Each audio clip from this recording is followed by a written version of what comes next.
Hello everyone. I welcome you to the session 16 of the Learning Management System, an initiative by the Department of Collegiate and Technical Education. In this session, we are going to discuss Unit 3, which deals with solar photovoltaic system and wind power for the course Basics of Electrical Power System for the first semester students of Diploma in Electrical and Electronics Engineering. In this session, we are going to study about the photovoltaic panel and PV array. So I would expect the students to know at the end of this session how a photovoltaic panel is constructed, what is a PV array, what are the different materials used in solar cells, and the different solar cell applications. Before we start session 16, let us have a small revision, a recap of session 15. In session 15, we learned about the photovoltaic effect. So what is photovoltaic effect? The photovoltaic effect deals with conversion of light energy from the sun into electrical energy in the external circuit. We also studied about how a solar cell works, a single unit. We also studied how different solar cells or many of solar cells are put together to improve the capacity of a cell, and we call it as a module. In this session, we are going to study the construction of a photovoltaic panel and also a photovoltaic array with their block diagrams. What are the different materials used in solar cells? And where are the solar cells used? The different applications of solar cells. We studied in the previous session about a single photovoltaic cell or a solar cell. The solar cells were put together to form a solar module. But even a solar module can only produce limited power. It is not sufficient for us for our daily use. So we need to modify this solar module to suit our needs. So what we do is the modules are again connected in series, parallel or series parallel. What do you mean by series? So when you look at this figure, you will see that one cell is joined to another cell and then to the next cell and so on, so that it forms a single chain, or we call it as a string. You have 1, 2, 3, then 3, 6 and 9 cells. So 9 cells have been connected end to end, and the cells are said to be connected in series. So when you connect in series, the voltage capacity of this panel increases. Here we have connected modules in parallel. This is one module, this is second module, this is third module. 1, 2 and 3 are connected end to end. So they form a parallel circuit. Same way, we have another parallel branch and we have a third parallel branch. So when we have a parallel branch, 3 cells are connected in series. There's a voltage increase. This is one parallel branch. This is second parallel branch. This is third parallel branch. The parallel branches are connected end to end. So when we connect modules in parallel, each string is going to send higher current 1, 2 and 3. So this is called as a series parallel combination. This is a pure series circuit. There are 3 strings in parallel. So this forms a series parallel combination. The purpose of connecting in this manner is to increase the capacity of a panel. So when modules are connected in series and parallel, we call it as a photovoltaic panel. For the effective working of a solar photovoltaic panel, we need to provide blocking diodes. So we see in this figure, this is a module, this is a module which are connected in series. This is another module, this is another module which are connected in series. This is a string. This string is connected in parallel with another string. And before being connected parallel, a blocking diode has been provided. Now, what are these blocking diodes? These blocking diodes also have a PN junction, and they have the capacity for allowing current to flow in one direction when proper biasing is provided. This, what I show as dot, is the anode. This is the cathode. So when it gets a positive power supply at the anode and negative at the cathode, then it gets forward bias and allows the current to flow. The purpose of providing this blocking diode is to block when the diode gets reverse bias. So the blocking diode ensures that current flows out of this circuit into the external circuit, but under any condition during fault, current cannot come from this direction back into the panel or the module. So this is the purpose of blocking diodes. They're also called as island diodes because they create an island. They do not allow anything to come in. Only thing, current can go out. So basically, they are used for effective working as well as protection.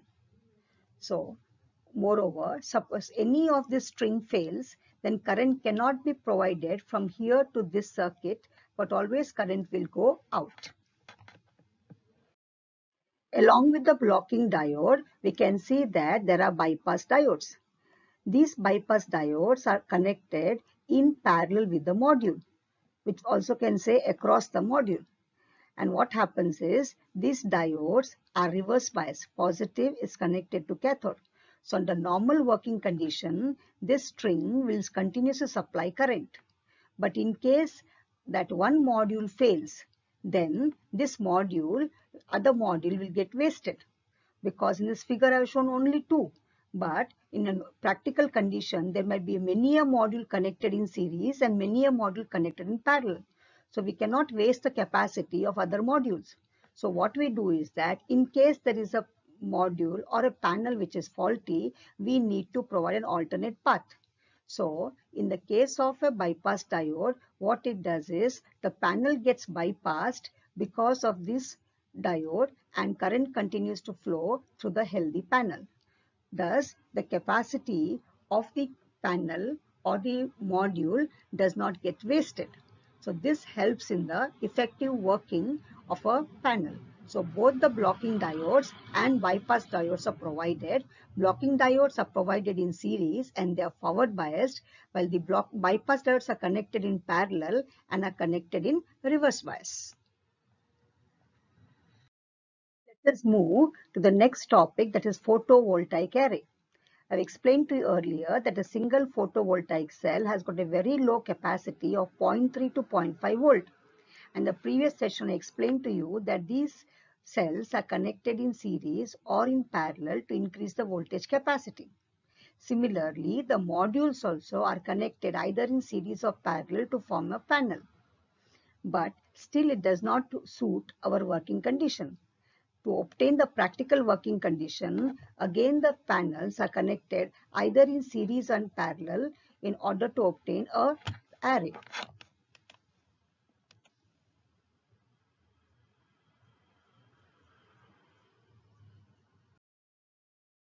Basically, a photovoltaic array is a interconnected panels and they form an array. So you can see in the picture that we have panels and all these panels have been interconnected in large number to form an array. The complete power generating unit, if it has to come to a practical working condition, then we have to create an array which will be spread over large areas, and then only we can have working voltages suiting to our practical needs. Once the photovoltaic arrays are formed, a solar power plant is established. Now, once we have invested so much of time and money for establishment of the plant, we have to ensure that we have continuous power supply. So we have to maximize the production of electricity. We know that early morning sun rises in the east and sets in the west. The direction of sun is not stationary. But our arrays are installed on the ground. So there are two types of arrays. They are fixed arrays and tracking arrays.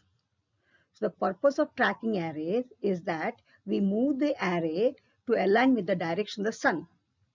In order to get maximum output, the direction of sunlight should be perpendicular to the panel. So tracking arrays have a motorized arrangement where the panel will move in direction of the sun with the help by the using sensors. When fixed arrays are used, we ensure that they are placed in the east and west direction and tilted at an angle which is equal to latitude of the place so that we can maximize the energy input to these panels. I'm sure you understood by this time that in order to create a solar module, the building block is a solar sun.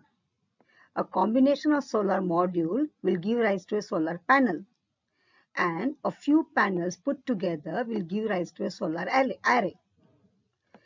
Are only these components enough to create a photovoltaic system? No, it requires a tracking system so that the input light is maximized. Along with this, there are a few components required for satisfactory operation of a photovoltaic system.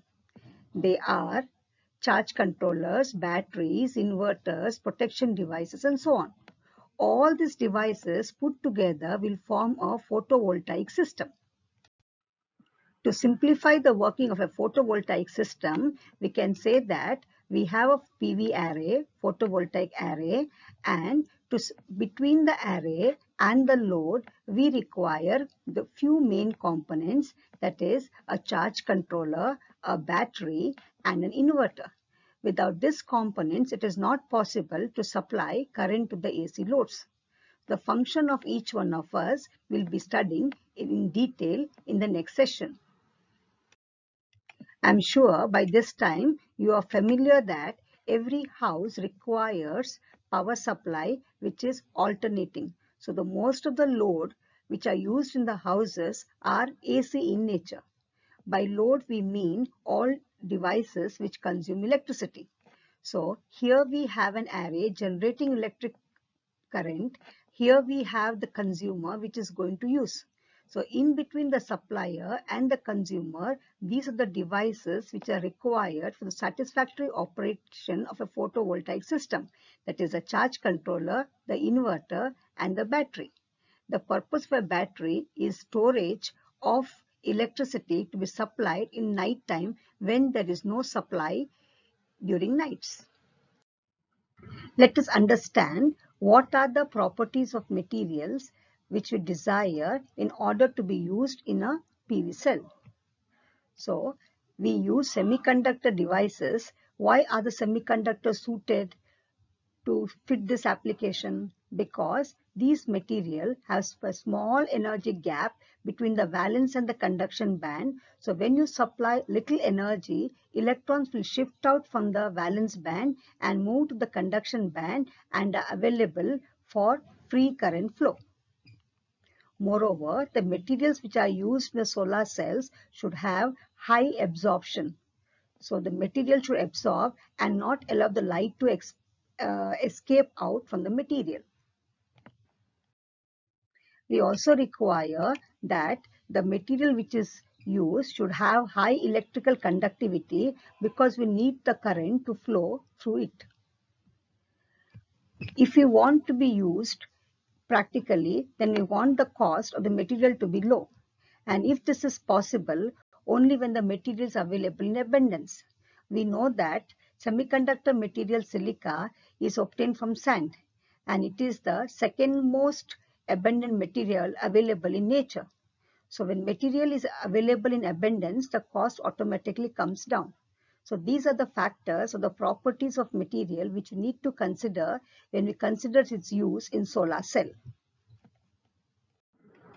The commonly used material for solar cells are silicon, gallium arsenide, cadmium telluride, copper indium diselenide.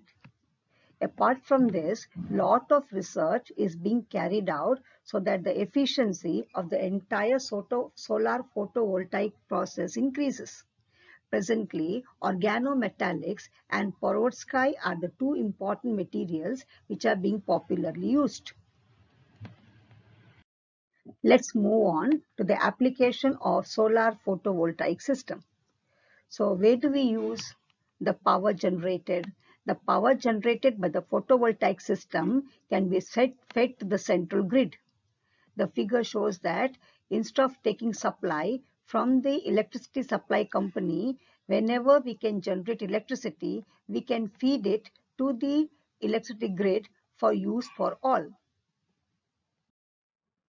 One of the important applications for solar power system is water pumping.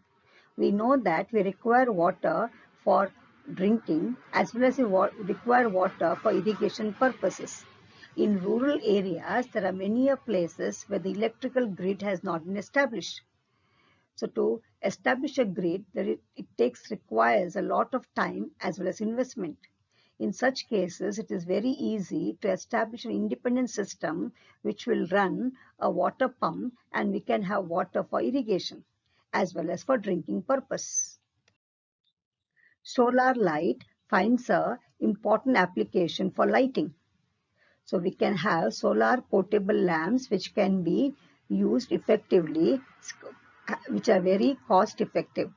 Moreover, we can have an independent street lighting system which is not connected to the grid at all and independently used, having a separate panel. They supply electricity on streets and have an independent street lighting system.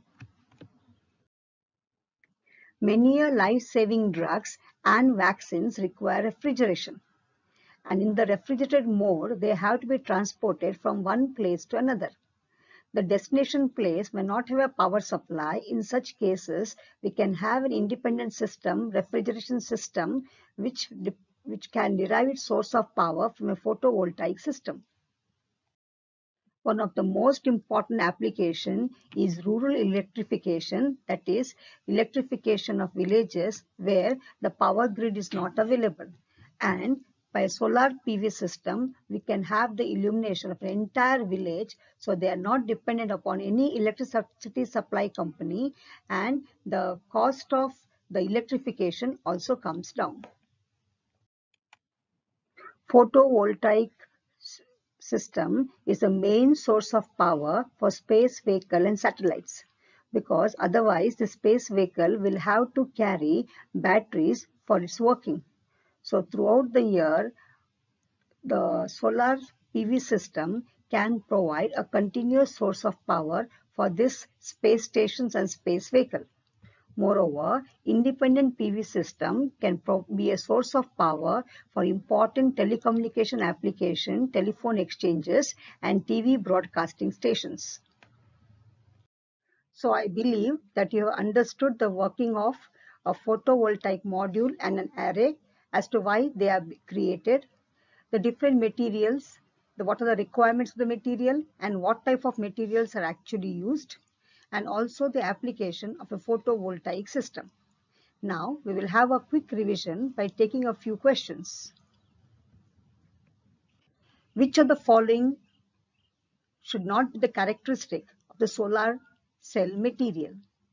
High absorption, high conductivity, high energy band, and high availability. We require the absorption of the material to be high because we want to utilize all the light falling on it. We require high conductivity because the current has to flow through the material. A high energy band. It is a high energy band. It will be difficult for electrons to shift from the valence band to the conduction band. So this is what we not require. Do we require high availability? Definitely yes, because if the availability is high, the cost of the material comes down. So the answer would be C, high energy band. The next question is, what should be the band gap of semiconductors to be used as a solar cell?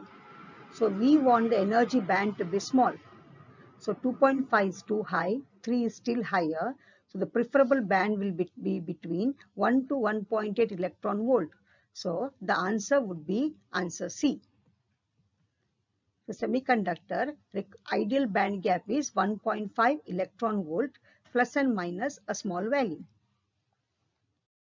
The next question is the series and parallel combination of solar cell is known as, we have 4 choices: solar array, solar light, solar site, and solar eye. So the answer would be an solar array. An array is created by connecting the panels, solar panels, in series or parallel or series parallel to enhance their capacity. The next question is, which of the material cannot be used as solar cell materials? We have 4 choices: silicon, gallium arsenide, cadmium sulfide, and lead sulfide. So all 3 of them are semiconductor material, while lead sulfide is a highly absorbent material. If we use lead sulfide as a material, it will absorb all the radiation in the top layer and will not allow the light to penetrate to the depletion zone, because of which no electron emission will take place. I would like to share with you the list of books that we have referred while creating this content, and I request you all to go through the relevant chapters so that you can have a better understanding of the topic. We have already attached the link for some of the videos that you can watch, which will give you a better understanding of the functioning of the solar array as well as the solar panels. This is our team who is responsible for creating this content for you. We all have worked together to create this video, and I hope you're able to understand the topic assigned to us. I hope you understood the topic well. Thank you very much. Any suggestions from your side to improve the content provided is welcome. Please mail us at lms.dtek@gmail.com. Thank you.